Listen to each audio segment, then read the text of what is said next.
Hello, my fellow page turners, and welcome back to the channel. I'm Matthew, the man with a hat who reads, and today we are talking about 1984. I finally got around to reading this one. I wasn't required in school to read this one. I know a lot of people probably read this when they were in school because of English classes requiring it. But our school didn't require this one. We did read Animal Farm in school. And I've always heard really good things about this book. And having read it now, I understand. But, there's a but there. This book is not one that I think I would read again.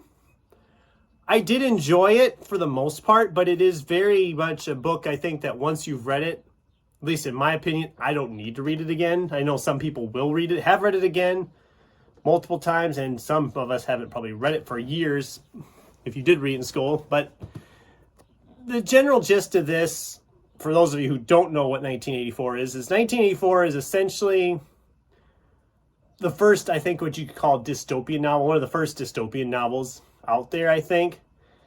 And about essentially the government controlling every aspect of everyday life, right down to the history. I mean, there's a large chunk of it. Our main character's job is literally just editing up magazine articles, interviews, newspaper stories, anything that has any details that contradict what is actually currently happening.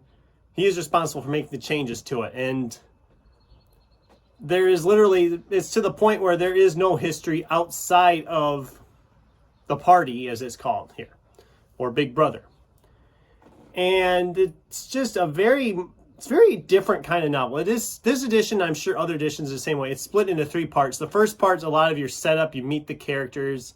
You kind of start to understand how the world works that is being developed here, this dystopian world.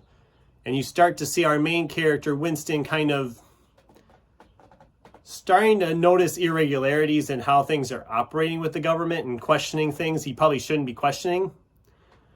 The second part essentially is a romance aspect of it, where him and a female character who is both questioning how the government is start to do things they shouldn't be doing by the party, that they should not be making love to each other or anything like that.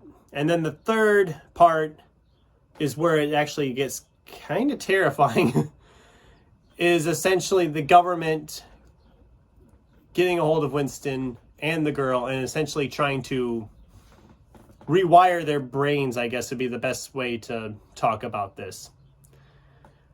And that's as far as I'm going to go with spoilers. I think a lot of you have already read this book, and I just kind of gave you the sum up of it, of what happens in each part. I'm not going to go into any more details than that. But this book, my other issue with this book is it does take a little too long to get going. It's a bit slow at the start in the setup. Once I got past the first part, it seems like it moved a lot quicker. And by the third part, I was flipping pages pretty quickly because it really got going. And it goes some dark places, and it really does. It makes you kind of question like certain things happening in the world now. I mean, this is taking everything that's happening now as like far, far extreme. But as you think about it, if one thing passes, I mean, like, let's say, for example, the whole abortion thing right now here in America. If they were to do away with abortion and essentially say that you can't do that, that's the government getting involved in personal matters. And that's just the tip of it, because it'll only get worse from there on down the line. Pretty soon you won't be able to do anything. And this book also deals a lot with censorship and book banning, which I think I've made my thoughts on, shared on that, known about that before, that I don't like it. And if this kind of a government that is depicted in this book were to all of a sudden form, one of the first books they would get rid of would be this one. So this isn't really a review. I call it a review, but I'm essentially just kind of sharing my thoughts on this book. And it's very hard to kind of go into that, but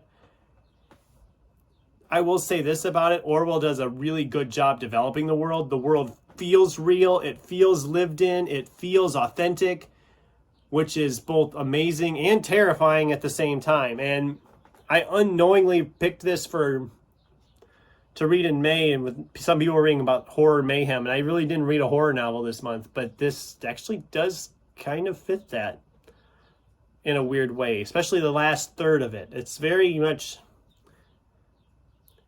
well done. And I think if you haven't read it, or if it's just been like, oh, I read it in high school and I didn't understand it, try reading it again from a fresh perspective. Because, I mean, some of the classics, now I've noticed it before when you're in school, if the teacher's like, oh, you need to read this for an assignment, you don't want to read it. 9 times out of 10, you're not going to like the book you're reading. I mean, that was me with, Great Gatsby comes to mind. Although after high school, I tried reading it again, I still didn't. I mean, I was better, but I still didn't love it. Some people love the book, and that's great. But, and like, I know I read some Shakespeare in high school, and a lot of that probably went over my head at the time. I probably could get more out of it now. And I'm kind of glad I didn't read this in high school, because I have a feeling I wouldn't have enjoyed it as much or respected it as much as I do reading it now. So that's my thoughts. What about you guys? Have you read 1984? What did you think of it? Am I crazy on what I'm talking about with some of it? Let me know in the comments down below. Thanks for watching, and until next time, keep turning pages.